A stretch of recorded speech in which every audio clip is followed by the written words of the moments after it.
बिहार के ज्वलंत विषयों पे ध्यान देने के लिए सरकार को चुना जाता है।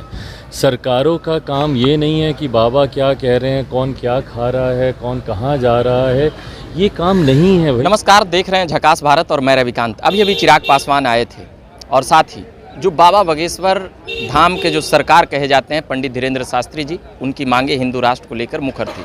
चिराग पासवान का कहना था कि अंतोगत्वा संविधान ही सबसे प्रमुख है और उसी के हिसाब से यह देश चलेगी। बाकी सभी की अपनी अपनी आज़ादी है, खाने की, पहनने की और भी तमाम चीज़ों का।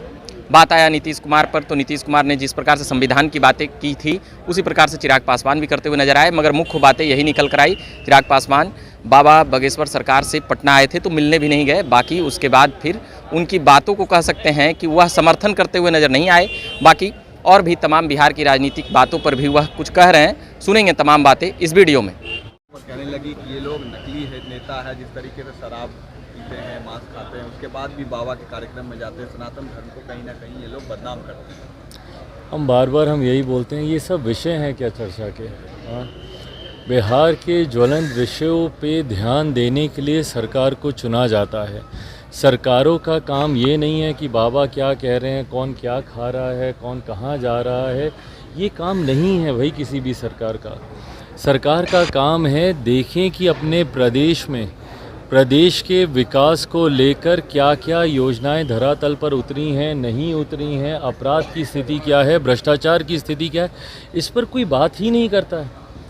भाई बाबा आए, बाबा ने अपना काम किया, बाबा चले गए, क्या लेना देना भाई सरकार को उससे कि बाबा के कार्यक्रम में कौन क्या खा कर गया, कौन क्या खा कर नहीं गया। भाई हम लोग तो नहीं पूछ रहे ना कि आप लोग अपनी पार्टियों में आप लोग क्या क्या परोस रहे हैं, किसको क्या दे रहे हैं, नहीं दे रहे हैं। क्यों आप भाई मीट भात खिलाने के लिए आप बुलाते हैं और लाठियां आप चलाते हैं? क्योंकि इन सब बातों से बिहार का कोई भला होने वाला ही नहीं है जब तक सरकारें ध्यान नहीं देंगी।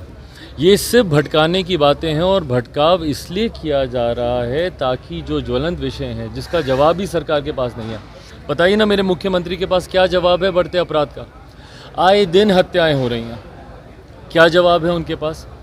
बिहार में गर्मी बढ़ती जा रही है, आए दिन आगजनी की घटनाएं होंगी और अभी शुरुआत है, अभी और होंगी। ये घटनाएं ना हो, स्थानीय स्तर पर जिला प्रशासन को क्या निर्देश आपने दिए हैं? बिहार का कोई गांव ऐसा नहीं है जहां पे बिना घूस दिए कोई काम होता हो। उसका क्या समाधान है सरकार के पास? सीटेट बीटेट के अभ्यर्थी आपके दरवाजे पीट पीट के थक गए, छात्र हों, शिक्षक हों, क्या समाधान है? पर इस पे सरकार बात ही नहीं करेगी। सरकार को चिंता है कि भैया बाबा क्या है, बाबा क्या करके गए, बाबा के उस कार्यक्रम में कौन खा के गया, कौन नहीं खा के गया, ये सब सिर्फ ध्यान भटकाने के लिए। सब चिराग जी, सवाल ये भी है कि जिस शराबबंदी कानून की मिसाल देते हैं नीतीश कुमार, उसके लिए अब एक 60 लाख का ड्रोन खरीदा गया था, वो चोरी हो गया। मंत्री कह रहे हैं कि तकनीकी वजह से गायब हो गया है। अब बताइए अब क्या कोई जवाब दे भाई? हम लोग एक ऐसे प्रदेश से हम लोग आते हैं, इसीलिए तो भाई प्रदेश बदनाम होता है ना। क्यों बदनाम हो रहा है? इसीलिए बदनाम हो रहा है।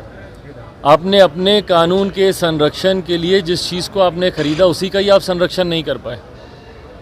ये वही प्रदेश है भैया जहाँ पे पुल हवा में गिर जाता है, बांध को चूहे कुतर जाते हैं। और यही कारण है कि बिहार बदनाम होता है, यही कारण है कि बिहारी बदनाम होते हैं। और इस छवि को सुधारने के लिए मुख्यमंत्री जी के पास फुर्सत है नहीं। वो देश भर में किस मॉडल के साथ घूमने जाएंगे भैया कि हम अपने हम ड्रोन को हम सुरक्षित नहीं कर सकते पर हम देश को सुरक्षित करने हम जाएंगे? किस मॉडल के साथ देश का नेतृत्व करने की सोच के साथ मुख्यमंत्री दरवाजे दरवाजे अर्जी लेकर जा रहे हैं?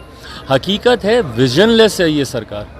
इस सरकार के पास विकसित बिहार को बनाने की, बिहार की इमेज को सुधारने की, बिहार की अस्मिता को लेकर कोई सोच, कोई विजन है ही नहीं सरकार। सवाल है कि हिंदू राष्ट्र की जो बात हो रही है तो आप इसको किस तरीके से देखते हैं? भाई संविधान के अलावा कोई और विकल्प है इस देश को चलाने का?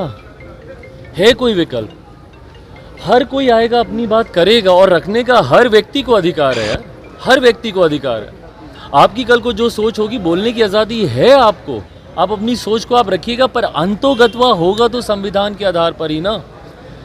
पिछले 75 साल में देश चला है तो संविधान के आधार पर ही चला है। लोग दुनिया भर का जाके ढिंडोरा पीट लें, ये विपक्ष के लोग घूमते रहते हैं, संविधान की हत्या हो गई, लोकतंत्र की हत्या हो गई। क्या चुनाव होने बंद हो गए क्या देश भर में? क्या संविधान का अपमान करके राजनीतिक दलों ने अपने अपने कानून बनाने शुरू कर दिए? भाई संविधान से सब बंधे हुए हैं, हर धर्म के लोग आएंगे, अपनी बातों को रखेंगे, स्वाभाविक है वो। पर अंतोगत्वा देश चलेगा तो सिर्फ और सिर्फ संविधान के आधार पर ही चलेगा, उसके अलावा कोई विकल्प ही नहीं है। जीतन राम मांझी ने कोऑर्डिनेशन कमेटी की मांग की है नीतीश कुमार की सरकार से, लेकिन उन्होंने कहा है कि अगर उनके कार्यकर्ताओं को सम्मान नहीं मिलेगा तो वो गठबंधन तोड़ देंगे। ये अंतोगत्वा ये उनके गठबंधन का अपना इंटरनल मैटर है। मांझी जी को वहाँ पे ठीक लग रहा है, नहीं लग रहा है, किस अपमान की वो बात कर रहे हैं। कोऑर्डिनेशन कमेटी के हम पक्षधर हम हमेशा रहें, किसी भी गठबंधन में कोऑर्डिनेशन कमेटी होनी चाहिए, पर वो अपने गठबंधन में एक लंबे समय से इसकी मांग उठा रहे हैं जिसको सुना तो नहीं जा रहा।